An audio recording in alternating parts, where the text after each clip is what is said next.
안녕하세요. 6학년 1학기 사회 2-2단원 네 번째 시간입니다. 오늘은 지금까지 배웠던 우리나라의 경제 발전 과정을 한눈에 정리하는 시간이에요. 교과서는 112쪽을 보세요. 112쪽에는 활동 자료 3을 활용해서 스티커를 붙일 건데요. 교과서 뒤쪽에 보면 스티커가 붙어있는 종이가 있으니까 뜯어서 준비해 봅시다. 선생님이 사실 아까 한번 찍었는데 마음에 안 들어서 다시 찍고 있어서 스티커를 한번 붙였다가 다시 뗐어요. 네, 여러분은 새 거겠죠?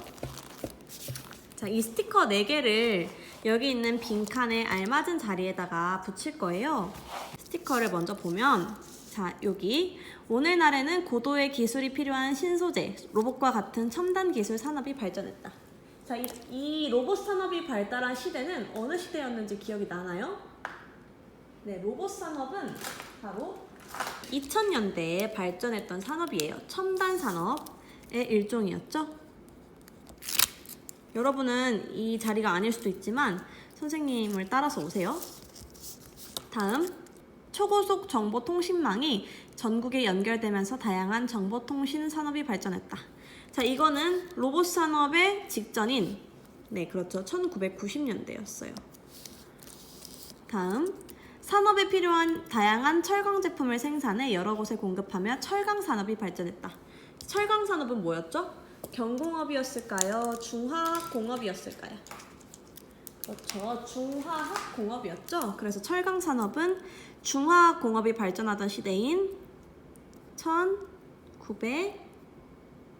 1980년대라고 볼 수 있습니다.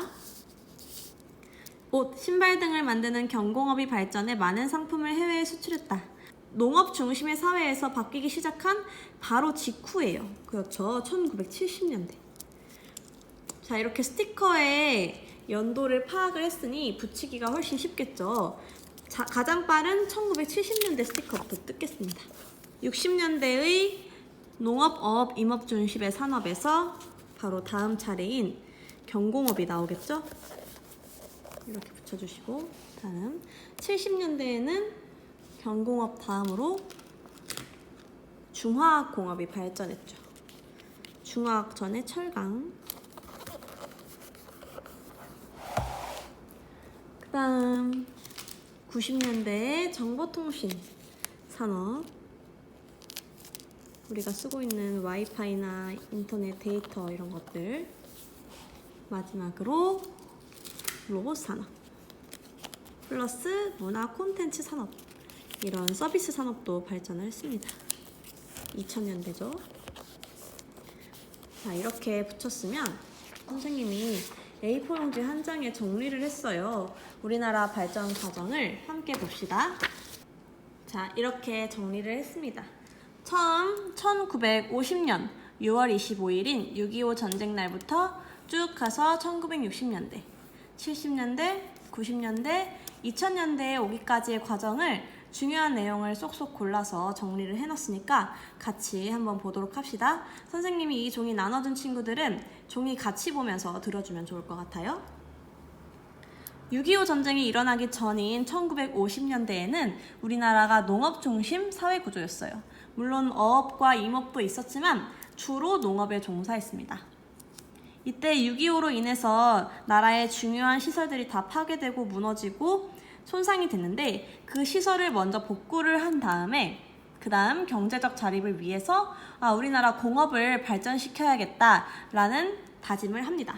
그때 미국에서 너무 많이 수확해서 남은 목화와 사탕수수와 밀을 우리나라에 원조해 주기 시작했어요. 목화는 만들면 솜이 되고, 사탕수수는 설탕이 되고, 밀은 밀가루가 되는데 솜, 설탕, 밀가루가 다 하얀 거라고 해서 세 개의 하얀 거, 300산업이라고 했습니다. 이때 미국의 원조로 인해서 우리나라의 300산업이 발달하기 시작하는 거예요. 이 300산업은 어떤 재료를 가지고 딱 한 번 가공해서 만드는 산업이라고 해서 소비재 산업이라고 합니다. 이때부터 우리나라 소비재 산업이 조금씩 발전하기 시작합니다. 그런데 아직도 너무 부족하고 너무 단순한 산업이라서 뭔가 한계가 있다고 느낀 거예요. 더 홀로 서고 싶다. 이렇게 누군가 원조해주지 않아도 우리나라 자립하고 싶어요. 라고 하면서 한국 정부에서 처음으로 내건 것이 경제개발 5개년 계획이죠. 경제개발 팍팍 해보자 해서 첫 번째로 공장 먼저 열심히 돌려보자. 그러면 공장 열심히 돌리려면 뭐가 먼저 필요할까? 라고 생각해보니 정유시설, 석유를 정화하는 시설이었죠. 다음 전기 만드는 발전소, 다음 고속국도, 운송할 수 있는 그런 국도, 차도, 또 배가 운송할 수 있게 항만, 이런 시설들을 열심히 짓기 시작했어요. 기반을 다지고 있는 거죠. 더해서 기업에다가 세금을 내려주고 수출할 수 있도록 많은 지원을 해줬어요. 이게 바로 정부에서 한 노력이고요. 마찬가지로 기업도 정부가 이렇게 도와주는데 우리도 노력해야겠다 해서 우리나라는 자원과 기술은 부족하지만 저렴한 노동력이 많아요.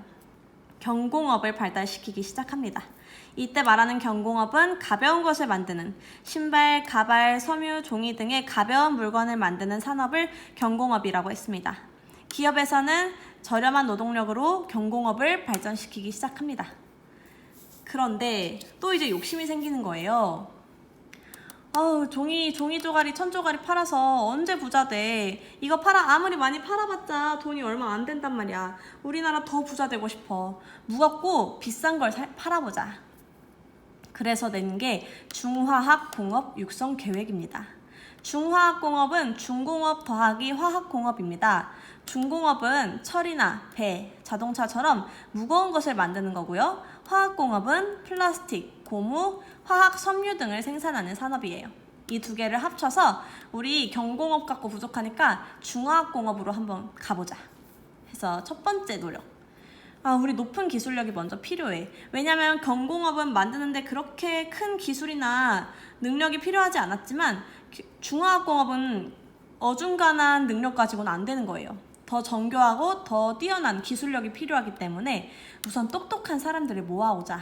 그리고 가르쳐서 더 똑똑한 사람을 만들어내자 해서 지은 게 교육시설과 연구소입니다. 두 번째로 근데 중화학공업을 하려면 우선 그 재료가 되는, 그 재료는 뭐냐면 철이나 석유화학. 철이 있어야 배를 만들든 자동차를 만들든 하니까 우선 그 재료 만드는 산업부터 발전을 시키자 해서 철강산업과 석유화학 산업이 발달합니다. 자, 이렇게 재료와 기술력을 모두 가졌어요. 여기서 2번에서 재료, 1번에서 기술력을 가지니까 그 다음 이제 뭐가 되는 거예요. 조선산업, 전자산업, 자동차 산업에서 자동차 만들고 기계산업에서 반도체와 같은 부품까지 만들기 시작하면서 우리나라는 폭풍 성장을 하게 됩니다. 자, 폭풍 성장을 하는 1970년대에서 90년대로 옵니다. 이때 딱 등장한 것이 바로 컴퓨터예요. 국내 기업에서 열심히 연구해서 컴퓨터를 딱 만들게 됩니다. 그때 컴퓨터는 데스크탑을 말하는 거죠. 책상 위에 올려놓고 쓰는 작은 PC, 그거를 만들기 시작하는데 한국인은 뜻밖의 재능을 발견합니다. 우리나라 사람들이 반도체를 그렇게 잘 만드는 거예요. 그래서 반도체 산업이 발달하기 시작하고요. 다른 나라 사람들이 한국 반도체의 품질을 인정하고 세계 판매량 2위를 결국 달성하게 됩니다. 자, 반도체 산업의 발달에 힘입어서 우리나라 정보통신 기술도 발전하기 시작하는데요. 이 시작점은 바로 이 초고속 정보통신망 설치라고 볼 수 있겠네요. 그러니까 우리나라 인터넷도 빠르고 와이파이도 빠르고 어느 지하철이나 버스에 가서도 와이파이를 사용할 수 있는 이런 좋은 나라가 된 거죠. 자, 2000년대로 넘어가면 우리나라는 계속 성장을 하고 있습니다. 그리고 여기 이제 반도체 산업 같은 걸 넘어서 첨단 산업이 발달하기 시작합니다. 더 정교하고 더 미래의 산업인 거죠. 생명공학을 예로 들면 진단키트, 빠르고 쉽게 많은 사람을 검사할 수 있어서요. 그래서 다른 나라들에서 한국 진단키트를 얻기 위해서 많은 노력을 했다고 합니다. 그 다음 우주항공, 또 신소재, 로봇 산업과 같은 첨단 산업이 발달을 하고요. 마찬가지로 서비스 산업도 발달을 합니다. 문화 콘텐츠, 예를 들어서 유튜브, 한류, 케이팝 이런 거, 의료 산업, 관광 산업, 금융 산업이 발달을 합니다. 자, 이렇게 한 장으로 우리나라 경제 발전 과정을 정리해봤어요. 되게 짧은 시간 안에 엄청난 발전을 일으켜낸 세계에 거의 유일무이한 나라라고 합니다. 이 부분은 그래도 좀 자부심을 가져도 좋을 것 같아요.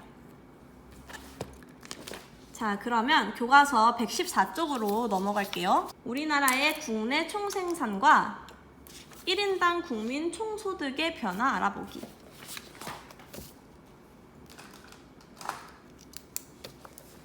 자, 어려운 말일 것 같지만 국내 총생산과 1인당 국민 총소득이 뭔지 먼저 여기 옆에 작은 글씨로 알아볼게요.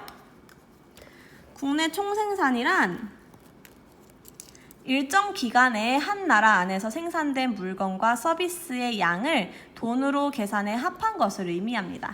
국내에서 총 생산한 값, 돈이 나오는 거예요. 위의 그래프는 무엇을 나타낸 그래프인가요? 여기다가 국내 총 생산이라고 적겠습니다.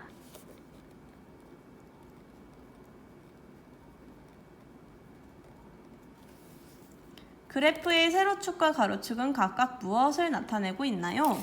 세로축은 우리나라 국내 총생산한 값,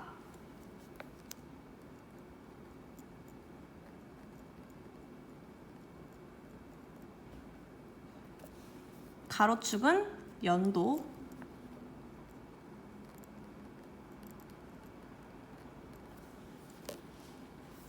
1960년 이후 우리나라의 국내 총생산은 어떻게 변했나요? 60년 찾아볼게요. 여기 있죠. 0.2조 원이라는 말이겠죠. 자, 쭉 가더니 점점점 올라가고 있어요. 0.2에서 0.8, 3, 11 하다가 그 오름세조차 점차 가팔라지고 있죠. 점점 더 급격하게 발전을 하는 거예요. 그래서 여기다가는 1960년대에는 굉장히 낮은 편이었죠. 가난했거든요. 전쟁이 막 끝나고. 그래서 1960년대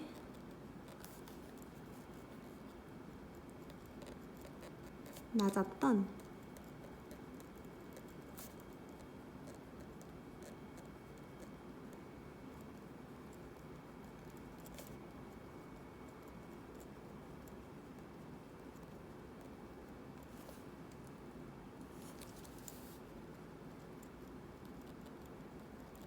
보이는 대로 적을게요. 2015년 마지막에는 1,500조 원이죠. 1,564조 원. 대략 내림해서 적을게요.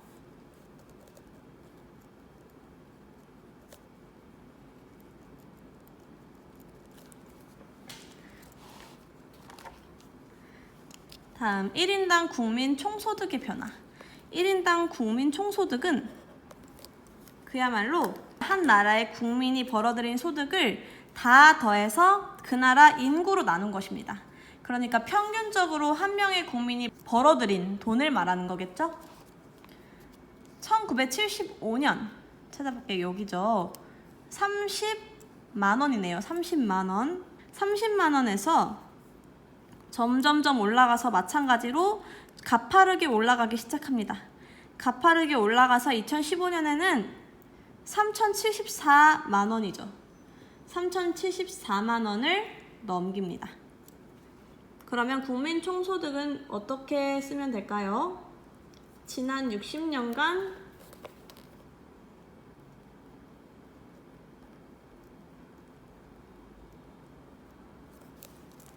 가장 많이 증가한 기간은 언제인가요? 이 부분 1894 확인해 볼게요. 빼서 이렇게 사회에도 수학이 쓰이다니. 다음 이 부분도 혹시 모르니까 한번 해볼까요?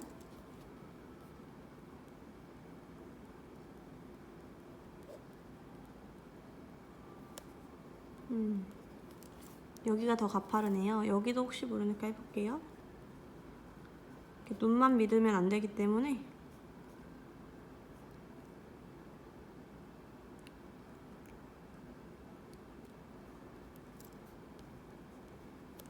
자, 여기 2005년에서 2010년 사이가 662만 원으로 가장 크게 증가했습니다.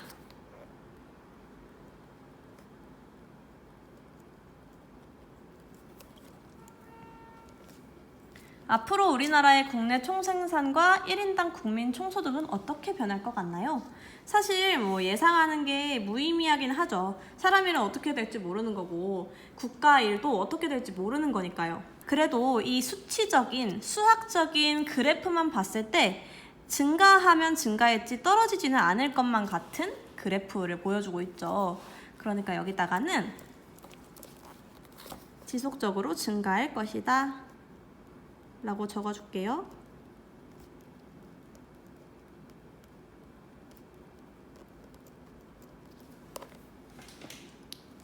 자, 여기까지 쓰면 마무리 됩니다. 여기 보여주고 위에도 보여드릴게요.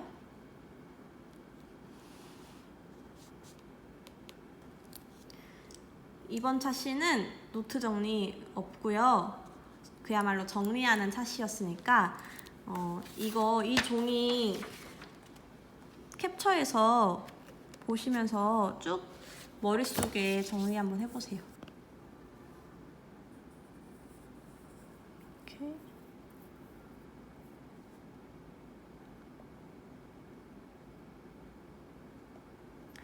네, 여기까지 하겠습니다. 수고하셨습니다.